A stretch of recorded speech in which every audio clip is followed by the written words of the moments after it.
I'm Lydia McCarthy-Keen, and I'm the founder and CEO of my company Lydia McCarthy-Keen, which is an ethical luxury lab-grown diamond company. We specialise in very ethical, sustainable engagement rings. I grew up in a really nice family in quite an entrepreneurial home.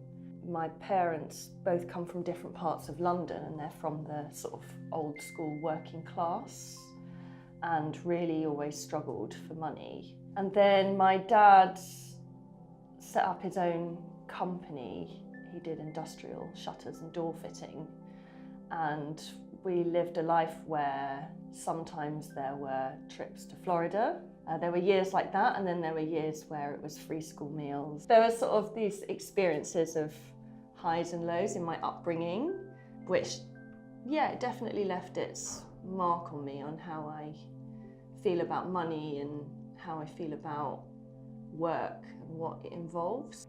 I saw film Blood Diamond, and that had quite a big impact on me because people's livelihoods are dependent on these diamonds, and actually it's such a small amount, and the film contrasts this with the realities of what it's like for people who are earning nothing and trying to find these diamonds, and then all of the conflict that sort of ensues. So that had a big impact on me, to have this kind of contrast between an item which I loved and coveted and wanted versus the reality of how this was actually produced and sourced. So I went looking for alternatives. I didn't know that you could get lab-grown diamonds at the time, but it didn't take much digging to discover that actually you can. And I thought, why isn't anyone doing this? I wonder if I should do this.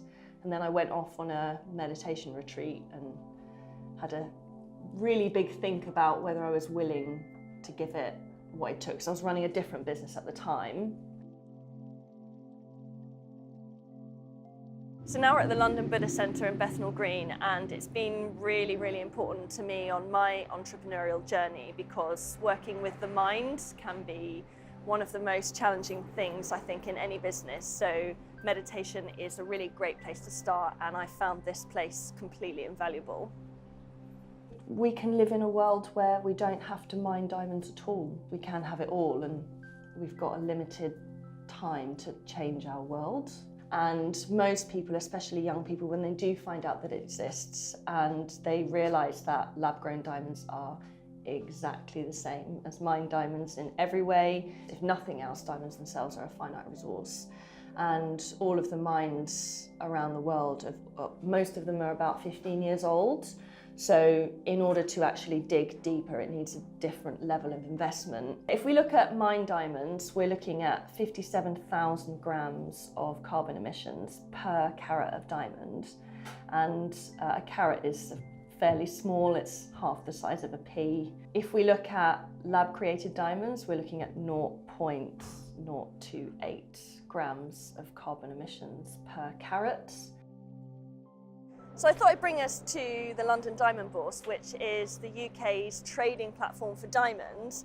And it's a really innocuous building, so you'd never know what's really going on here. Actually, this is at the heart of where diamond trading happens here in London. I think it's important to be aspirational when we have a business, because it's going to be consumers and it's going to be entrepreneurs who actually have a meaningful impact on some of the world's biggest problems.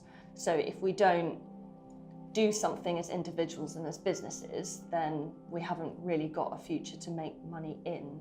I really do think it's a spiritual challenge, because you have to rise to an occasion which is bigger than you are.